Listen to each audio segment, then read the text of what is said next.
Vamos dar os recados, quer desligar o celular, colocar para vibrar, se não quiser desligar. Quero agradecer a todos que ajudaram a gente novamente, mais um mês, nas cestas básicas, tá bom? Agradecendo de coração a cada um de vocês que de alguma forma nos ajudaram. O que mais? Acho que agora vão vir as crianças, que a gente vai fazer a abertura, que agora é que vão fazer as orações, tá bom? Para iluminar mais a casa, né?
Maravilhoso, né? É muito bom os jovens fazerem parte do trabalho da casa. Isso é um trabalho muito importante de evangelização, tá, gente?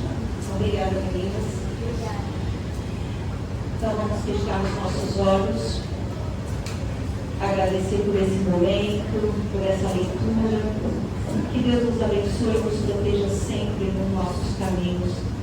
Agradecemos a essa casa que nos acolhe e nos ampara sempre. E coração do Pai Nosso, vamos abrir os trabalhos da noite. Pai nosso que estás nos céus, santificado seja o vosso santo nome. Venha a nós o vosso reino. Seja feita a vossa vontade, assim na terra como nos céus. O pão nosso de cada dia nos dai hoje, Senhor. Perdoai as nossas dívidas, assim como nós perdoai os nossos devedores. E não nos deixeis cair em tentação, mas liberta-nos de todo mal, pois teu é o reino, o poder e a glória para todos sempre.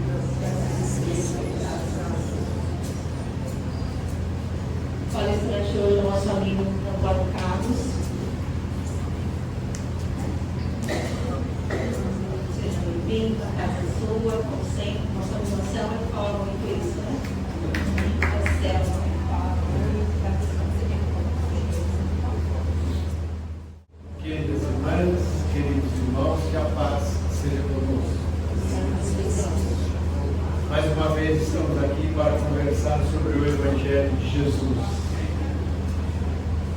pouco tempo nós estávamos conversando com um amigo e ele falava assim para a gente: eu tenho apreciado as palestras pela internet principalmente, e muitos dos palestrantes eles falam muito de ciência, de alguns pormenores aos quais não nos interessa muito.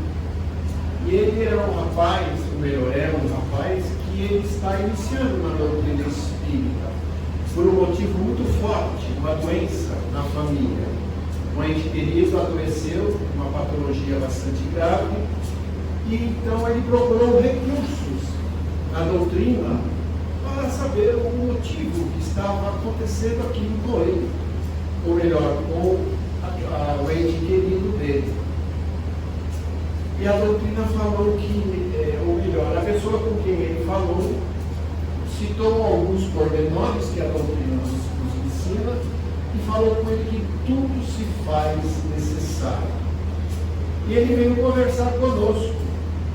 Ele começou a assistir algumas palestras pelo YouTube, pela internet, e conversando comigo, ele falou: mas aquilo não conseguiu me convencer, não me atingiu verdadeiramente naquilo que eu queria. E ele falou assim para mim: eu sei que você também faz alguns comentários em casas espíritas e tal, e qual é o tipo do seu comentário, qual é o tipo dos seus argumentos, né, daquilo que você fala? Eu falei para ele: eu procuro sempre falar sobre o Evangelho de Jesus, porque eu ainda me considero um principiante na doutrina espírita. Estou começando a entender os ensinamentos os quais a codificação nos trouxe. Mas foi-me sugerido há muito tempo atrás que eu pudesse estudar a codificação kardeciana. Começasse do primeiro livro, que é o Livro dos Espíritos, depois o Livro dos Médiuns. Aí eu comecei a ler o Livro dos Espíritos, que é a filosofia da doutrina. É o ponto-chave onde coloca na gente aquilo que nos traz a esperança, nos traz as respostas das nossas curiosidades quando não somos espíritas. E o Livro dos Médiuns nos fala da comunicação espiritual, da ciência espiritual, que nos traz exatamente como funciona o plano espiritual interferindo em nossas vidas. E aí eu parti para o Evangelho. E o Evangelho me fascinou. O Evangelho me fez entender realmente aquilo que eu estava precisando. E eu, conversando com esse meu amigo, eu falei: olha, eu tive a mesma sensação que você. Mas quando eu cheguei no terceiro livro, eu percebi que aquele livro tinha aquilo que eu estava esperando para a minha esperança do futuro. Porque aquele livro, o Evangelho, nos traz determinados assuntos aos quais nós precisaríamos entender profundamente. Porque as nossas questões individuais de perguntas nós obtemos no Livro dos Espíritos, onde nos traz exatamente esclarecimentos aos quais podemos concatenar, podemos nos imbuir, envolver-nos na doutrina. Mas o Evangelho é diferente. O Evangelho é sublime. O Evangelho é tudo aquilo que Jesus falou na época que ele esteve no corpo. Mas ele não escreveu nada. E todo esse Evangelho é traduzido pelas palavras que Jesus trouxe pelos seus discípulos. E o mais portentoso, na minha opinião, é Mateus. Porque ele nos traz esclarecimentos tão profundos, aos quais nós entendemos verdadeiramente tudo aquilo que nós estamos passando. Ele nos traz o que fomos, o que somos e o que seremos. E esta noite nós vamos procurar estudar o capítulo 5 do Evangelho de Jesus. Bem-aventurados os aflitos. Nós vamos tentar conversar um pouco sobre as aflições. justiça das aflições. É o terceiro item. E eu, particularmente, acho esse capítulo o mais tocante, porque nos oferece, vamos dizer, subsídios para que nós possamos entender o que nós estamos fazendo aqui na Terra, o que nós estamos passando aqui na Terra. E muitos de nós, principalmente espíritas, não ainda entenderam essa mensagem deste capítulo, porque ele nos fala das aflições, e as aflições são produtos do nosso passado e do nosso presente também. E a justiça das aflições, como nos fala o Evangelho, nos traz as compensações que Jesus promete aos aflitos da terra, só podem realizar-se na vida futura. Vejam que detalhe importante. O que ele quis dizer com essa frase? Ele quis dizer o seguinte: não adianta você querer mudar a sua vida do dia, da noite para o dia. Não adianta você querer ir à frente daquilo que você não pode. Então, nesse capítulo, eles nos explicam as causas atuais das aflições, as causas anteriores das aflições, por que sofremos, por que o nosso sofrimento. E nesse inteirinho, nós começamos a entender. Eu não deveria perguntar por quê, mas para quê? Para que eu estou passando por essa grande dificuldade?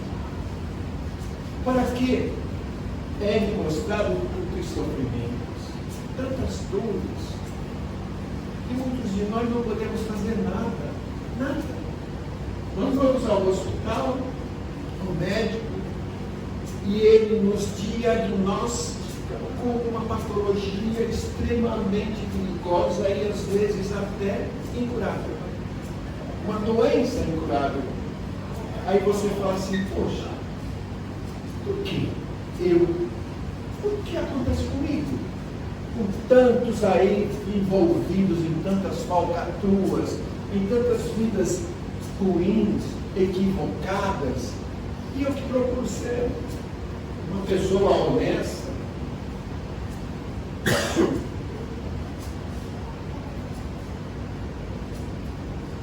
uma pessoa digna conforme a moral.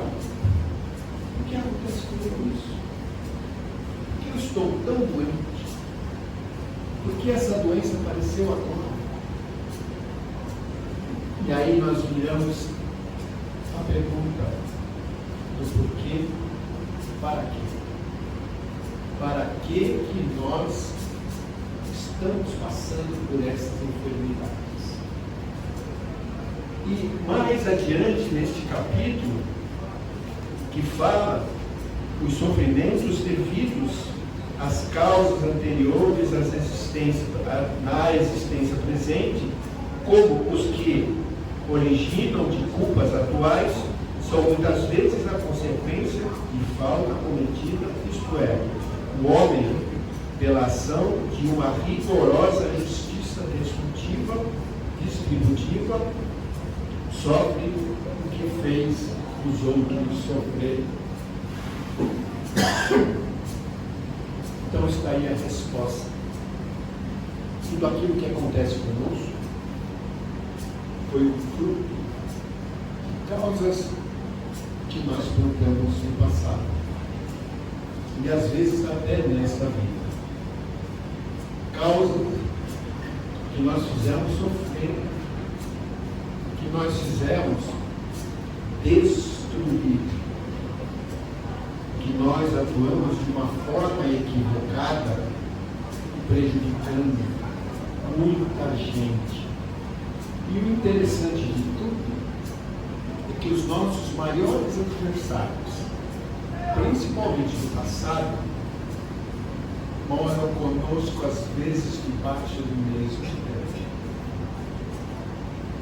E vieram ali para nos cobrar dívidas que ele não sabe, nem eu, mas que foi cometida, e pela sintonia de vibração entre ambos se faz esta verdade. Então, o filho que odeia o pai que odeia o filho, uma irmã que odeia uma irmã, e assim vai. Então, aí nós concluímos que podemos entender que tudo que acontece conosco, nós precisamos absorver, porque a doutrina, ela nos explica detalhadamente que temos que aceitar, mas aceitar de uma forma equilibrada, para que possamos resolver os problemas a serem resolvidos, trazidos de outras experiências. E assim vai. E tem várias histórias na literatura espírita que nos explica dessa forma, que nos explica o motivo pelo qual acontece detalhes em nossas vidas. Mas nós não precisamos esmorecer por causa disso.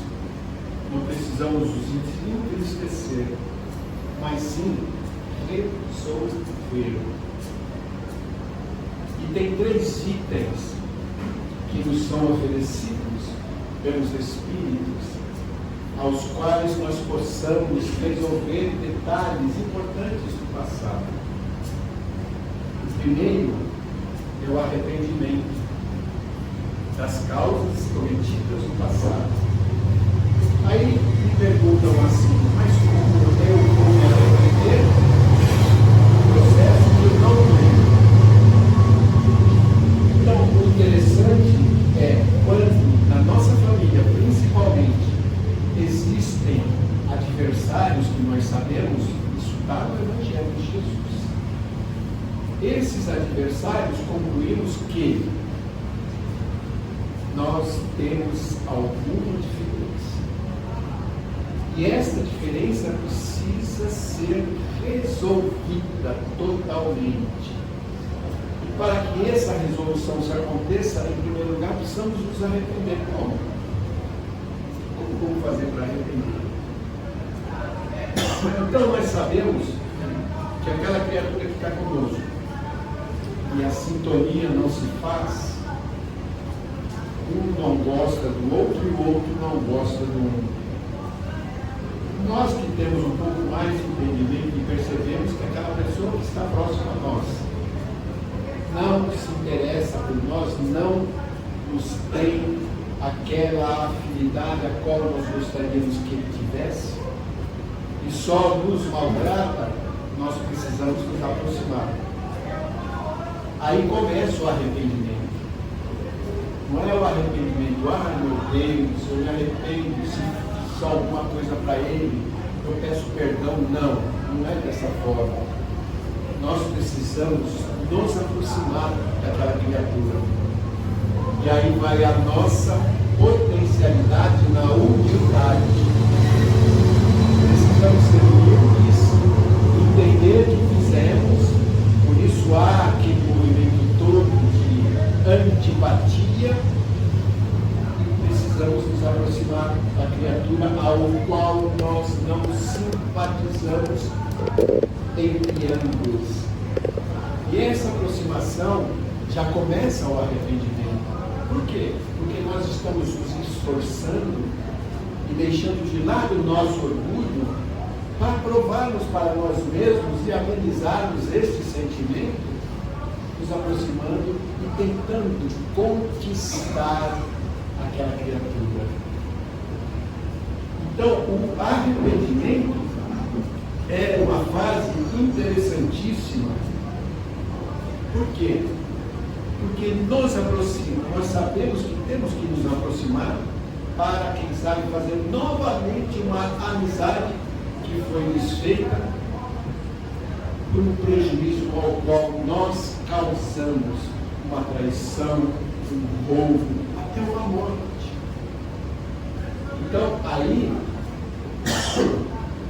começa-se o perdão. E após o arrependimento,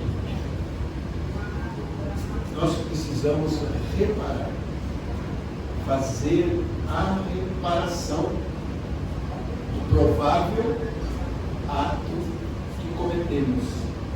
Então, após essa nossa introdução com aquele pelo qual nós não fazemos uma sintonia de amor, nós precisamos fazer acontecer e a reparação começa-se a ser feita. Você começa a aceitar aquela pessoa como uma pessoa que nós causamos mal. E essa situação vem, no caso, a reparação.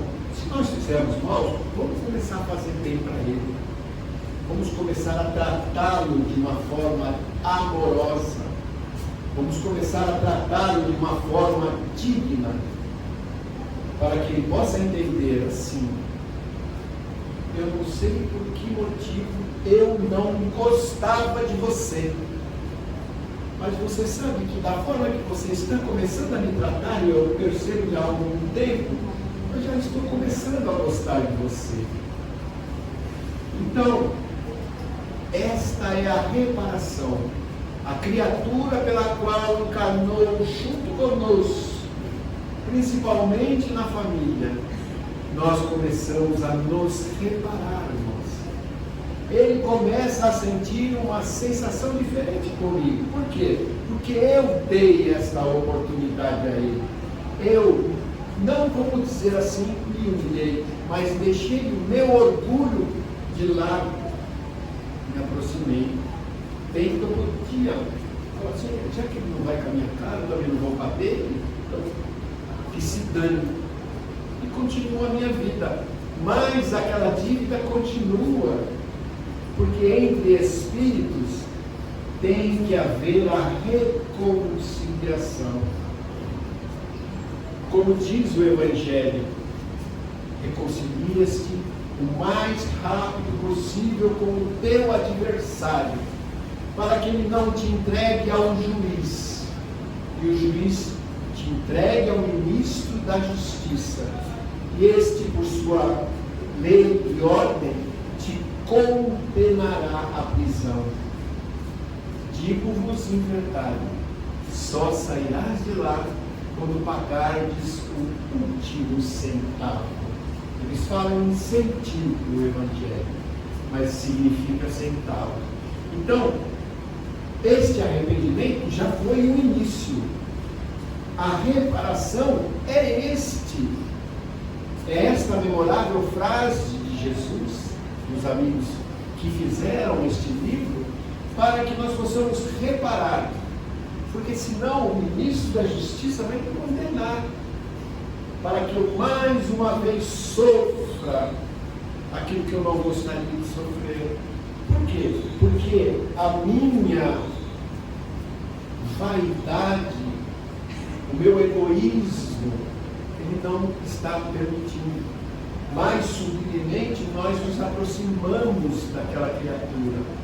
Mas também não é só isso, não. Não é somente o arrependimento e a reparação. Porque nós nos aproximamos. Mas e o motivo pelo qual há esta sintonia? Por que nós não nos gostávamos? Agora estamos começando a nos identificar como irmãos. E aí a reparação já se efetuou. Por quê? Porque eu me doei a ele, eu me expus a ele, eu me dei a ele pelo amor. E eu comecei a conquistá-lo. Mas nós sabemos, agora vem as enfermidades, que a terceira fase, para que tudo se conclua, vem a expiação. Nós já nos arrependemos, nós já nos aproximamos, preparando-nos aquele mal, já trouxe aquele que provavelmente deva ter sido o meu inimigo no passado, para próximo de mim. Já estamos nos tornando quase amigos. Mas agora vem a reparação. E a reparação, no caso, nós sabemos sabemos que é a doença, é a dificuldade, é a perda, e assim vai. Essa é a reparação, mas aceitando-a, ou melhor, a expiação, aceitando esta expiação como uma bênção para nós. Porque no início dessa lição, Jesus nos fala que tudo aquilo que conquistarmos nesta vida, nós só usufruiremos em outra vida. Então precisamos entender, sim, que o que nós estamos passando nesta encarnação, nesta experiência, é fruto de impropérios, de desequilíbrios nossos em outras vidas. E tem histórias fantásticas que nos explicam de uma forma tão tranquila, tão explícita, para que possamos entender o porquê o meu filho não gosta de mim, o porquê o meu pai, ele tem alguma coisa comigo e ele nunca me deu um abraço, nunca me deu um beijo. Por quê? Porque o meu irmão, ele procura sempre tomar as minhas coisas, ele sempre me procura passar-me para trás. Por quê? Então aí está a explicação. Tudo é fruto de um equívoco cometido em outras vidas. E muitas vezes a gente verifica que nessa nossa própria experiência, nós continuamos com esse mesmo pensamento. Nós continuamos pensando, que nem eu falei, ele não vai com a minha cara, nem eu com a dele, então ele que fique para lá e eu que fique para cá. E quando a gente se cruzar, um muda de calçada. E aí a gente não está adquirindo nada. Tem uma história que eu gosto também de contar, de um filho bastardo, de um pai milionário, que ele soube, depois que a criança nasceu, que ele foi fruto do amor proibido com uma de suas funcionárias. E esta funcionária, que foi demitida por esse motivo, ela o procurou um pouco mais tarde da sua demissão, que estava passando por grandes dificuldades. E o seu filho precisava trabalhar para auxiliá-la. Será que dá para você arrumar um emprego para o nosso filho? Você não fale isso, porque pode me prejudicar. Eu vou arrumar um emprego para o nosso filho, para o menino. E arrumou um emprego. Mas esse emprego era um emprego humilhante. E ele, inclusive, pagava o mínimo para ele. E o moleque, sabendo que era filho dele, mas que não podia falar nada, isso antigamente, em uma encarnação anterior. E o filho, então, ficou quieto, não falou nada e aceitou o emprego. Mas ele foi tremendamente humilhado, mal pago, passou dificuldades a vida dele toda. Desencarnaram todos. A mãe, o pai, o filho bastardo, e assim vai. E retornaram. E esse homem ao qual renegou o seu filho, encarnou, foi muito bem sucedido na vida, continuou trabalhando com empresas, e a filha dele, a única filha que reencarnou como filha, foi a mãe daquele menino. A mãe daquele menino, o menino bastardo. E ele amava aquela menina de tudo, com todas as suas forças, adorava aquela menina, ao ponto até da própria esposa dele, no presente, ter ciúmes da filha. E de repente a filha teve um relacionamento um pouco obscuro, e engravidou. E ficou grávida de um menino. E esse menino veio à vida, nasceu. E desde que esse menino nasceu, esse menino sempre evitou o avô, tinha ódio do avô. E o avô adorava o menino com todas as suas forças também. A filha e o menino. E o menino foi crescendo, e sempre esse ódio para com o avô aumentava. A título até de que quando o avô pegava a criança no colo, a criança o agredia com socos. E assim foi. E a mãe do menino perguntou: mas por que você faz isso? Sua mãe gosta tanto de você. Ah, mamãe, eu não sei, mas eu tenho um ódio do vovô muito grande. Eu não consigo ficar ao lado dele. E na época ele foi procurar o Chico, o avô. E o Emmanuel auxiliou a entender o motivo pelo qual ele amava tanto aquela filha. E o neto também. E ele explicou todo o motivo. E esse neto voltou para te cobrar. Para te cobrar. Olha a reparação aí. E ele veio com todo aquele ódio que ele tinha de você em outra vida. Agora você vai ter que cuidar dele mesmo assim, procurar trazê-lo para você. E você precisa auxiliá-lo, fazer de tudo e mais um pouco para que ele possa se aproximar de você e você repare essa situação. E o Chico falou: você vai conseguir, mas você tem que ter muita paciência. E não deu outra coisa. O menino continuou de avô, a mãe pediu para o menino não fazer isso, o avô amando os dois muito, muito mesmo. Aí de repente o pai, ou melhor, o avô, foi diagnosticado com uma doença grave. Olha a expiação. E o médico falou assim: olha, você, infelizmente, pela sua patologia, pela sua doença, você não tem muito tempo de vida, não. Mas nós vamos fazer de tudo para amenizar o seu sofrimento. Ele falou: mas doutor, não tem cura. Não tem. Não tem. Mas você ainda vai dar continuidade à sua vida. Você não vai morrer agora não, mas essa doença não tem cura e vai vagarosamente maltratar você até que você desencaúme o hormônio que o médico fala, né? Vá a óbito. E ele ficou tão triste, porque ele amava muito aquele neto e aquela filha. E ele falou: o que eu posso fazer agora? Aí chamou a filha e falou assim: vamos ao cartório.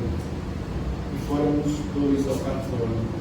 E ele passou metade de todos os seus bens para o neto e a outra metade para a sua filha. E a esposa ficou com alguma coisa, mas os dois foram contemplados. Olha a reparação, que legal. Olha a expiação dessa criatura que entendeu que a dor foi motivo daquilo que ele fez no passado.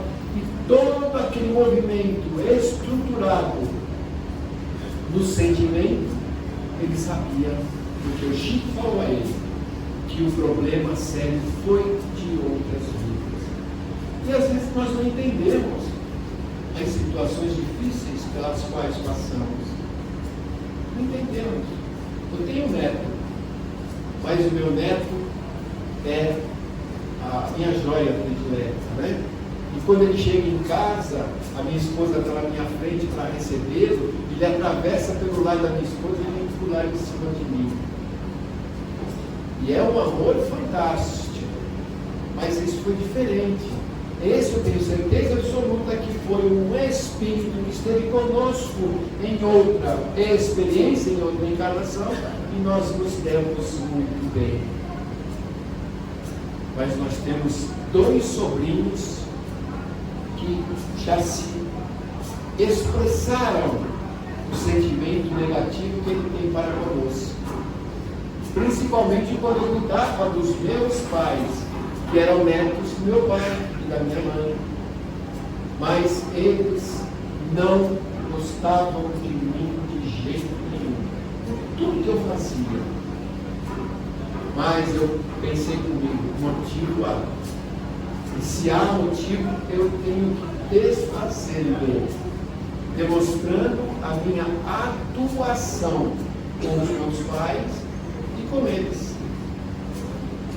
E a situação desta sintonia diferente foi diminuída, ao ponto de agora nós nos encontramos, nós nos abraçamos e tal, mas não estamos muito bem aproximados. Quem sabe na próxima encarnação, porque nós somos pessoas difíceis, de gênios difíceis, mas a doutrina está domando este meu gênio difícil, está conseguindo. Então, todas essas dores, sofrimentos, todas essas situações difíceis fazem parte do nosso currículo. Então, precisamos entender que tudo isso que nós estamos passando se faz necessário. Inclusive, que muitos amigos reclamam comigo com relação aos nossos governantes, aos nossos políticos. E nós sabemos que, como estamos no Brasil, na Terra, e a Terra não é lugar de espíritos elevados, né? E nenhuma amiga falou assim: olha, se você reencarnou na Terra, tem boi na linha, se prepara. Então, essa é a verdade. Então, todos esses nossos irmãos que têm o poder na mão e fazem desse poder o que nós estamos vendo, eles vão responder por isso. E nós, no passado, fizemos parte de toda essa comunidade que fazia parte também dos poderosos. E nós compactuávamos com eles. E hoje nós estamos recebendo o troco, né? A dívida que vem para nós.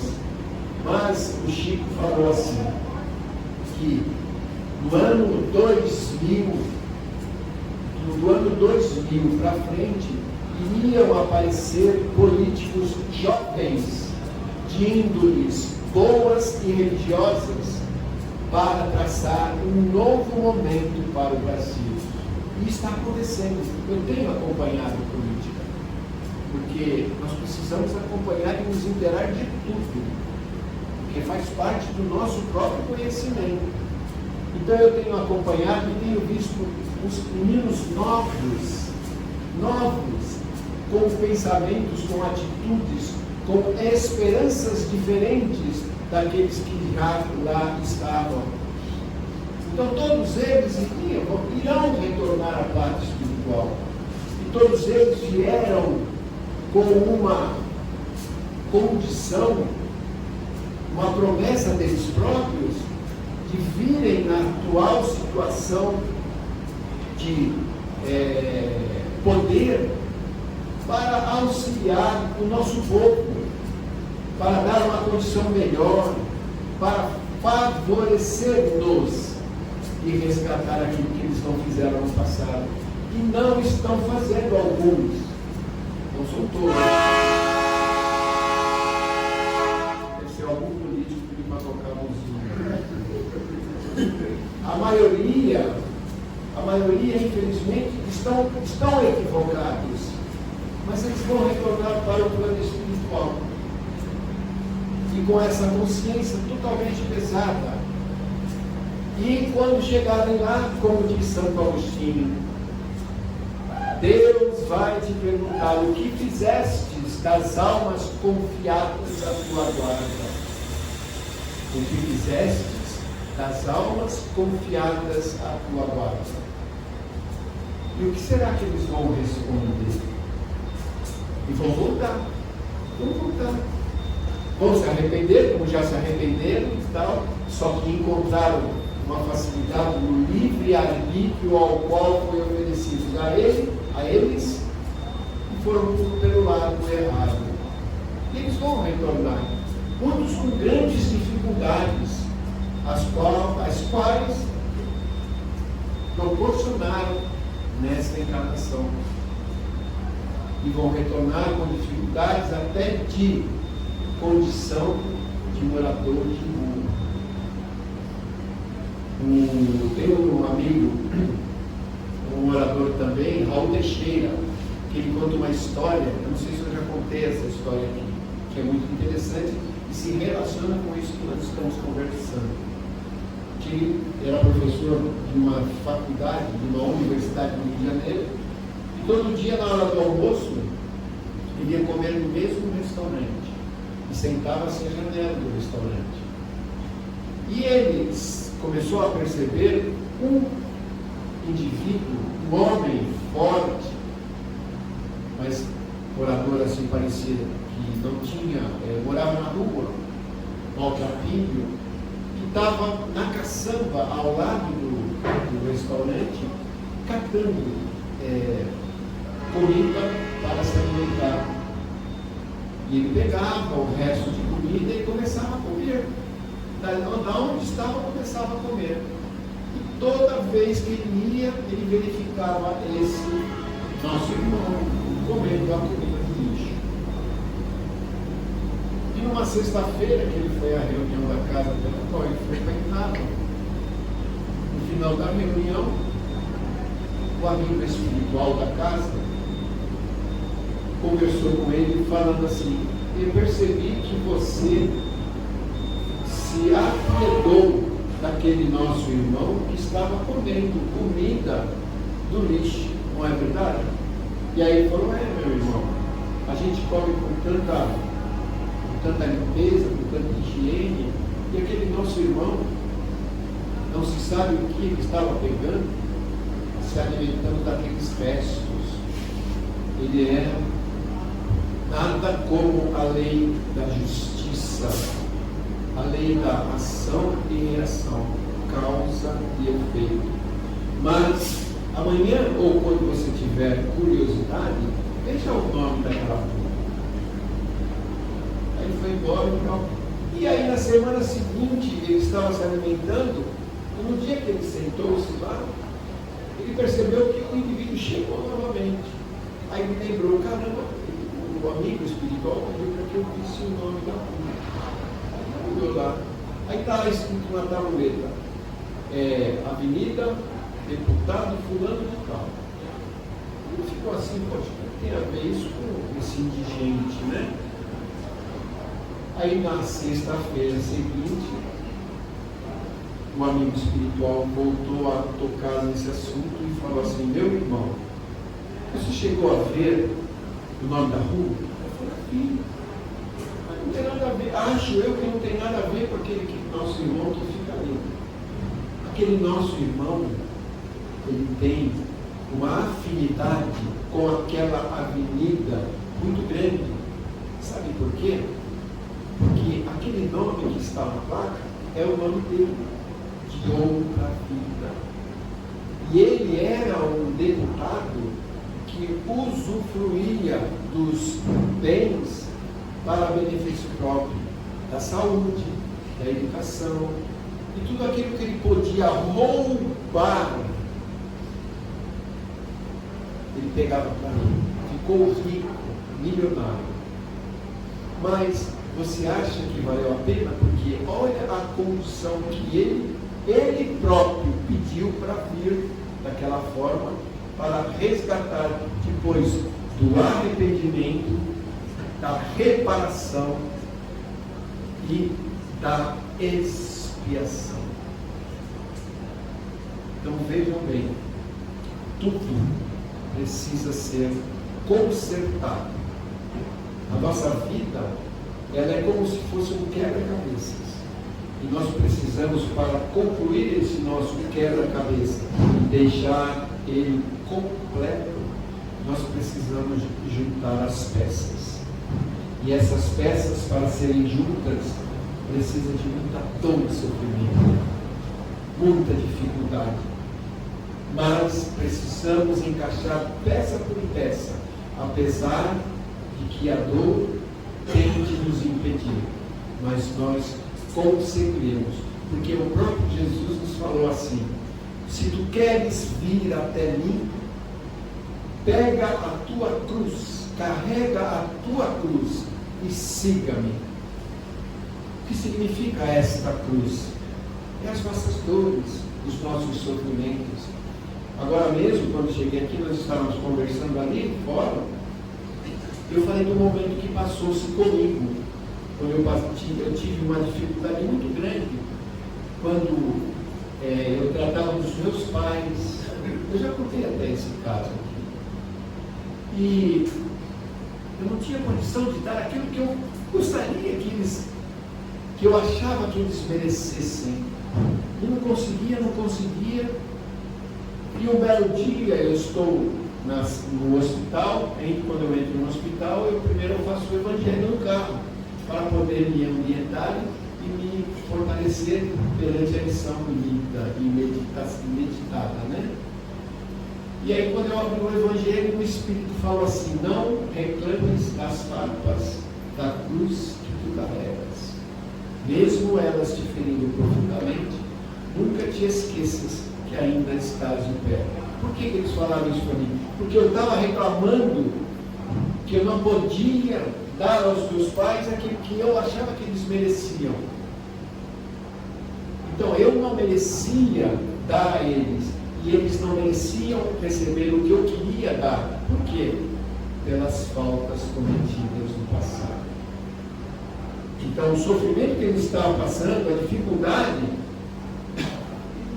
se fez necessário. Meu pai está aqui me ouvindo. Então eles entenderam de uma certa forma, ou melhor, eu entendi de uma certa forma, que eu não posso ser maior do que Deus. Eu não posso modificar o encaminhamento do nosso relacionamento do passado. Então, eu comecei, depois que a entidade espiritual soprou isso no meu ouvido, eu comecei a entender que eu tenho que esperar um pouquinho. Eu tenho que carregar a minha cruz. Eu tenho que lutar pela minha vitória, com a esperança no futuro. E esse meu futuro, essa é a esperança e essa minha vitória, eu só vou percebê-la, eu só vou tê-la comigo em outra vida. Porque se eu estou na terra, a terra é um hospital de enfermos. E o próprio Jesus falou que não veio aqui para os sãos, e sim para os enfermos. Por isso que eu falo que o nosso Evangelho, a codificação, para mim, é o livro mais importante. É o que me toca profundamente. É o que me dá esperança, me dá parâmetros para eu continuar a minha luta, mesmo que eu esteja sendo espetado pelas farpas que a cruz que me foi oferecida me faça. Mas eu nunca esmorecerei, porque eu sei que com os meus esforços, ou melhor, todos nós, com os nossos esforços, iremos chegar à vitória, à felicidade, à paz.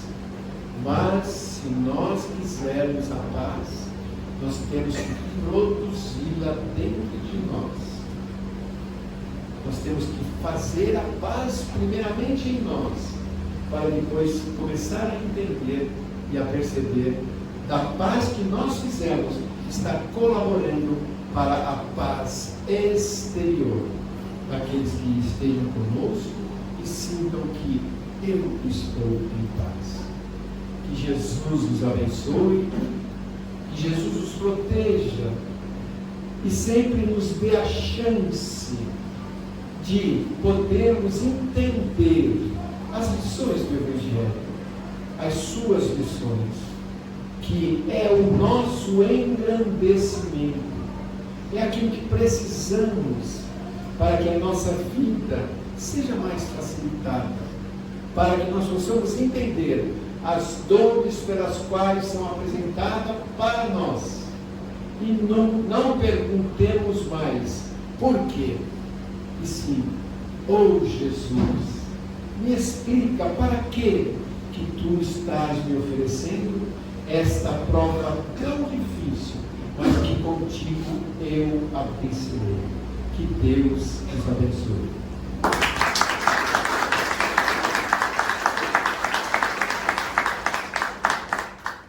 Então vamos nos preparar para o passe.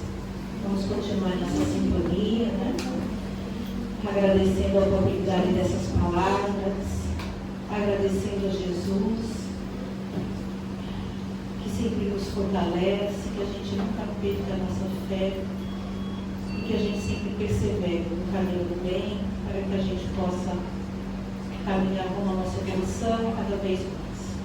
Que Nossa Senhora coloque o seu manto sobre cada um de nós e sobre todo o nosso planeta, abençoando e o amparando. Ave Maria, cheia de graças, Senhor é convosco, bendita sois vós entre as mulheres, bendito é o fruto do vosso ventre, Jesus. Santa